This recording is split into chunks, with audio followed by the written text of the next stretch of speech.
കൺമുന്നിൽ കണ്ടേ പല നാളായി കാക്കും ആശകൾ കലിതുള്ളും കടലും ഇരുളറിയും കാടും വഴിയായി തീർന്നീ യാത്രയിൽ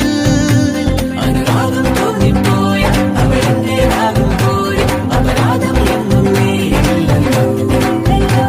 ഒരു ലക്ഷം കള്ളം കൊണ്ട് ഈ ലക്ഷ്യം നേടും നേരം അവർ ലക്ഷ്മി ദേവിയായി